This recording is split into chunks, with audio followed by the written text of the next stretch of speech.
नमस्कार डॉक्टर संथानम, बहुत स्वागत है आपका। नमस्कार। आईआईटी मद्रास का राम मंदिर के बनने में, इसके कंस्ट्रक्शन में आज जो आर्किटेक्चर, जो स्ट्रक्चर हम देख रहे हैं और अगले साल तक ये कंप्लीट भी होगा, इसमें क्या रोल रहा है? अ, आपको मालूम होगा कि एल ने ये प्रोजेक्ट एग्जीक्यूट किया है। जी। और एल अक्सर आईआईटी मद्रास के साथ कोलैबोरेट करते हैं, आईआईटी मद्रास की राय लेते हैं अपनी प्रोसीजर्स और अपने मेथड्स और अपने डिजाइन के बारे में। प्राइमरली आईआईटी का रोल फाउंडेशन में था। हम्म। फाउंडेशन में जो डिजाइन हो रहा था फाउंडेशन का, उसके लिए आईआईटी का रोल ज्यादा था। और सीबीआरआई के साथ आईआईटी की टीम स्ट्रक्चरल इवैल्यूएशन में भी लगी हुई थी। Mainly earthquake resistance of the temple, उसके लिए आईआईटी की टीम स्ट्रक्चरली सीबीआरआई के साथ काम कर रही थी। हम्म। अ, मेरी टीम का इन्वॉल्वमेंट प्राइमरली फाउंडेशन के लिए मटेरियल सिलेक्शन के लिए हुआ। ओके। सो एक्चुअली वहाँ पे जो सॉइल थी वहाँ वहाँ पे थोड़ी लूज लूज थी। तो हम्म। लूज सॉइल पे टेम्पल बनाएंगे तो नींव अच्छी नहीं रहेगी, इसलिए हम्म। और 12 मीटर्स तक सॉइल को निकालना पड़ा। 12 मीटर्स के नीचे सॉइल का कंडीशन एकदम परफेक्ट था, तो 12 मीटर्स तक एक्सकेवेट करना पड़ा। और 12 मीटर्स एक्सकेवेट करने के बाद वो 12 मीटर्स पूरा रोलर कॉम्पैक्टेड कंक्रीट करके, एक स्पेशल कंक्रीट है, उससे फिलअप हुई है। ऐसे essentially it is more like a combination of granular materials like stone, sand, and so on, which is bound together by cementing material. So okay. इसमें cement बहुत कम use होती है क्योंकि जी। रेगुलर कंक्रीट की तरह स्ट्रेंथ नहीं चाहिए। हम्म। और इसको लेयर्स में डाला जाता है। तो अच्छा। जो 12 मीटर की हाइट है वो 250 मिलीमीटर की लेयर्स में 48 लेयर्स से बनी हुई। हम्म। तो एक एक लेयर को रोलर से कंपैक्ट किया जाता है। हम्म। तो नॉर्मल कंक्रीट में आप देखेंगे कि मतलब एक फॉर्म वर्क होगा, उसके अंदर कंक्रीट डाल के उसको वाइब्रेट किया जाता है, उसमें काफी सॉलिड हो जाता है। लेकिन रोलर कंपैक्टेड कंक्रीट में सीमेंट कम होने के कारण उसको लेयर्स में डाला जाता है। इंजीनियर्ड सॉइल और इंजीनियर्ड रॉक भी कह सकते हैं कि ओके। लेयर्स में बन के जो 12 मीटर्स है, almost it becomes like a artificial concrete mount. Structure.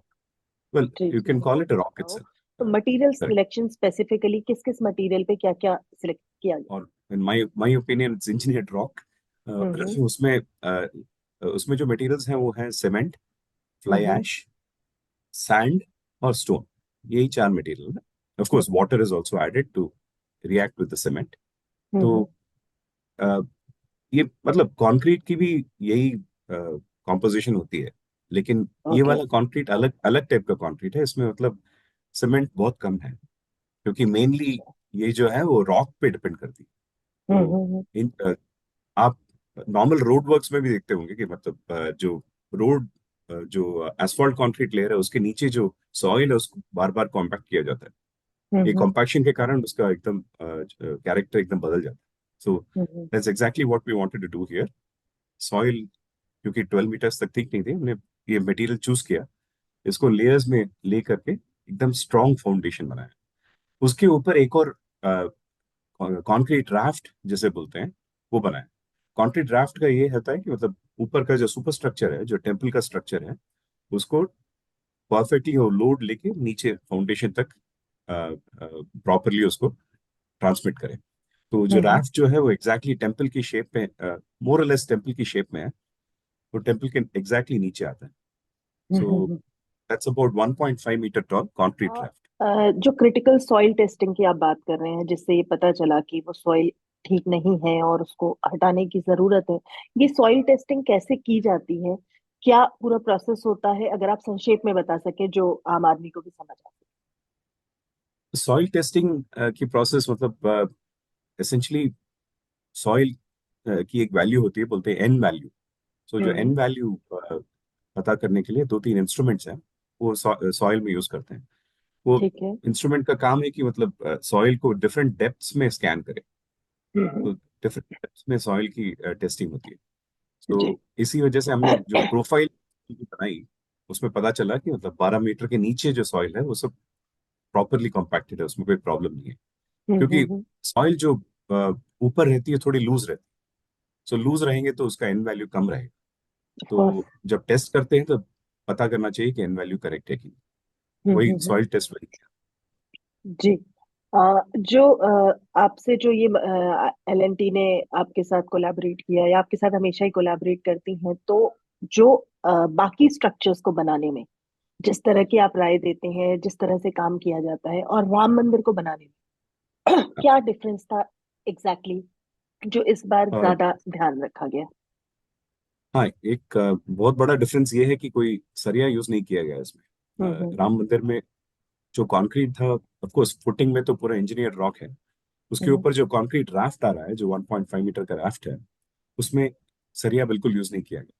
Normal construction में ऐसा जब राफ्ट बनाते हैं तो उसमें सरिया बहुत यूज होता है, क्योंकि जो फुटिंग रहती है उसको पूरा पूरा लोड लेती है ना ऊपर के स्ट्रक्चर का। तो ये हम्म। राफ्ट अलग था। ये राफ्ट का, इस राफ्ट का एकमात्र ये रोल ये है कि ऊपर का जो सुपर स्ट्रक्चर है उसका लोड लेके नीचे फाउंडेशन तक आराम से ट्रांसमिट करें।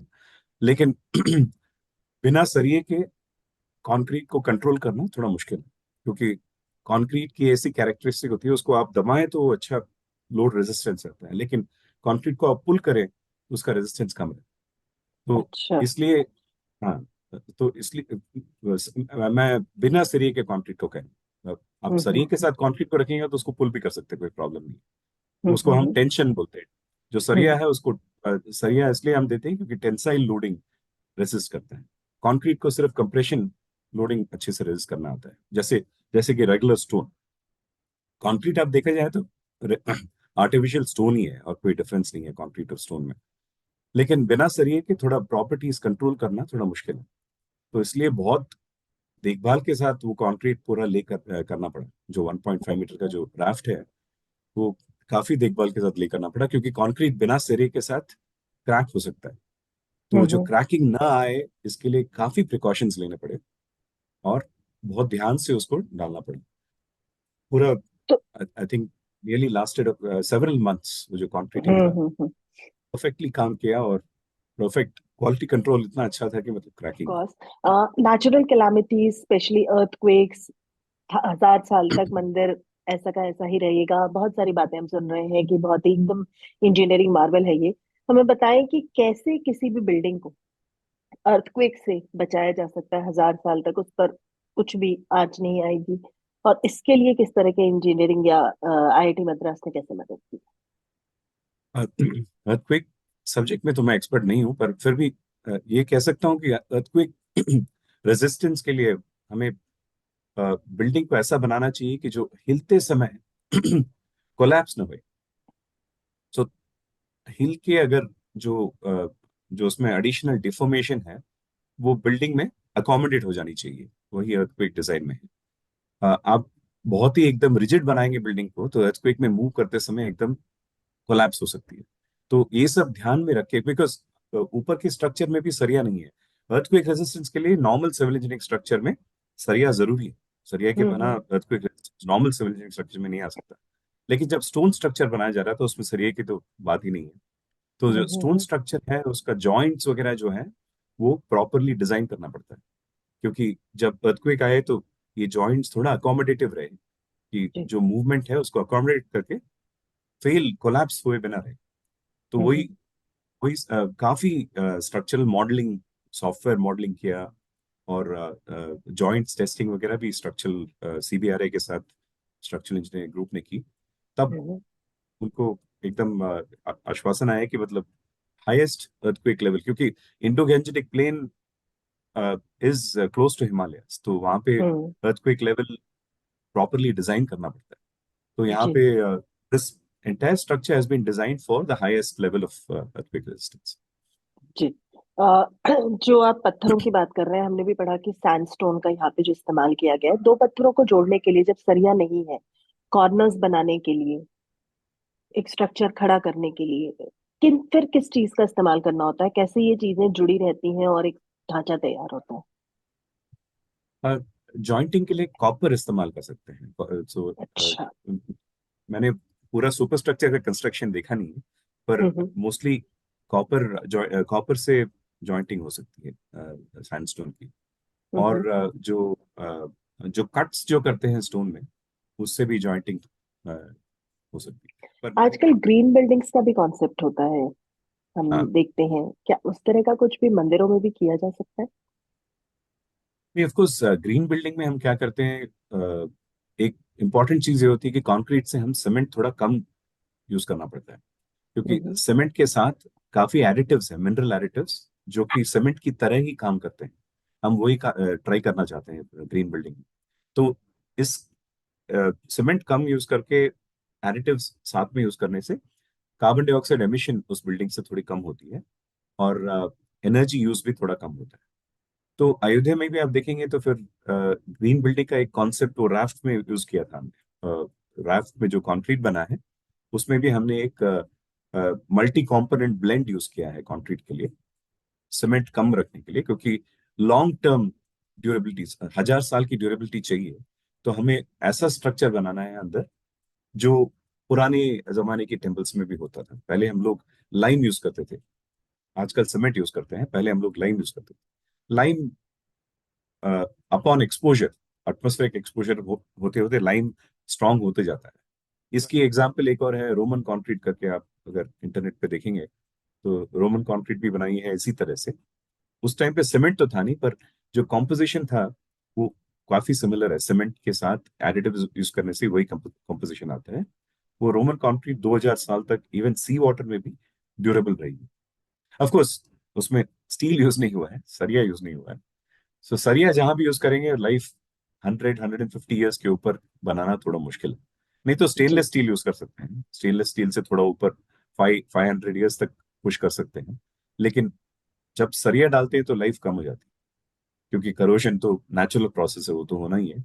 बिल्कुल। इसलिए ऐसे स्ट्रक्चर में सरिया यूज करना मुश्किल है, जी। क्योंकि 1000 ईयर्स तो की लाइफ सरिया के साथ गारंटी नहीं कर या सकते। हम आजकल इस तरह के स्ट्रक्चर्स डिजाइन करते हैं, और with the like 3D technology आ गई है, बहुत सारी चीजें हैं। तो जब मंदिरों की बात होती है, क्या उसको अब इन टेक्नोलॉजीज और जो न्यू एज टेक्नोलॉजीज है इनकी मदद से भी बनाया जा सकता है, और उनकी उम्र आगे बढ़ाई जा सकती है, इरिस्पेक्टिव ऑफ किस सरिये का इस्तेमाल हो? हाँ, सी, लॉन्ग लाइफ के लिए दो चीज चाहिए। First, material should not degrade, material has to be stable for long time. यहाँ पे जो मटेरियल यूज किया गया है वो प्लेन कंक्रीट है, सरिये के बिना कंक्रीट बना है, और ऊपर स्टोन यूज किया गया। सो दोनों की लाइफ बहुत लॉन्ग है, कोई प्रॉब्लम नहीं है उसमें, मटेरियल विल नॉट डिग्रेड। बाहर का अगर कंडीशन सी वाटर जैसा रहा तो कंक्रीट तो धीरे धीरे डिग्रेड हो सकता है, लेकिन यहाँ पे जो बाहर का वातावरण है, जो सॉइल में जो कंडीशन है, उसमें कोई खराब करने वाली वस्तु ही नहीं है। क्लोराइड, सल्फेट जो भी है ये डिग्रेडेशन कंक्रीट को, फैक्टर्स आप कुछ भी नहीं देखते इस एरिया में? कुछ भी नहीं है। तो हम्म। सॉइल कंडीशन अच्छा है, वहाँ पे केमिकल्स कम है सॉइल में। तो इसके कारण जो कंक्रीट और स्टोन की लाइफ है वो तो natural life is very long, कोई प्रॉब्लम ही नहीं है। दूसरी हम्म। बात यह है कि मतलब स्ट्रक्चरल डिजाइन ऐसा होना चाहिए कि अर्थक्वेक रेजिस्टेंस में आए। इसीलिए जो मॉडर्न टेक्नोलॉजी से जो आप अर्थक्वेक मॉडलिंग वगैरह करते हैं, सॉफ्टवेयर यूज करके जो मॉडलिंग वगैरह करते हैं, वो सब काफी इस बारे में की गई है। तो पता चला है कि मतलब इस जॉइंटिंग को ऐसे करें और स्ट्रक्चर को ऐसे ओरिएंट करें, ऐसे बनाएं, तो मैक्सिमम अर्थक्वेक प्रूफिंग आ सकती है। सो जी। दो चीजें, हर स्ट्रक्चर में वही दो चीजें ध्यान ध्यान में रखनी पड़ती है, structural design, material selection. Of course execution भी अच्छा होना चाहिए। Of course. सिर्फ मटेरियल सेलेक्ट करके डिजाइन अच्छा होने से कोई प्रॉब्लम ये नहीं है, पर एग्जीक्यूशन बहुत ध्यान रखना पड़ता है एग्जीक्यूशन के टाइम पे। हम्म। तो अगर ये तीनों चीजें साथ में आ गई तो फिर कोई भी स्ट्रक्चर ऐसे बन सकता जी, तो एलएनटी ने आई एम श्योर बहुत अच्छा काम किया ही होगा, एग्जीक्यूट है। किया होगा इस सारी चीजों को। कितनी बड़ी टीम आईआईटी मद्रास की इस प्रोजेक्ट पे काम कर रही थी? मेरे साथ कुछ अगर स्ट्रक्चरल टीम को भी अगर काउंट करूं तो फिर मेरे साथ और 7 या 8, 8 फैकल्टी मेंबर इन्वॉल्व थे। आखिर में ये पूरी जर्नी कब शुरू हुई, कैसे शुरू हुई, और आज कहाँ तक पहुंची है, और आगे इसमें क्या क्या जो काम रहता है उसमें भी कोई मदद होगी जो साइंटिस्ट करेंगे? उस 2020 में हमने डायलॉग शुरू किया था एलएनटी के साथ कि हम्म। क्या क्या सिस्टम्स हम कंसिडर कर सकते हैं फाउंडेशन के लिए। जी। जी। काफी ऑन साइट टेस्टिंग भी की एलएनटी ने। उसके बाद पता चला कि मतलब उसके बाद एक कमिटी बुलाई गई श्री नृपेंद्र मिश्रा ने एक कमिटी बनाई।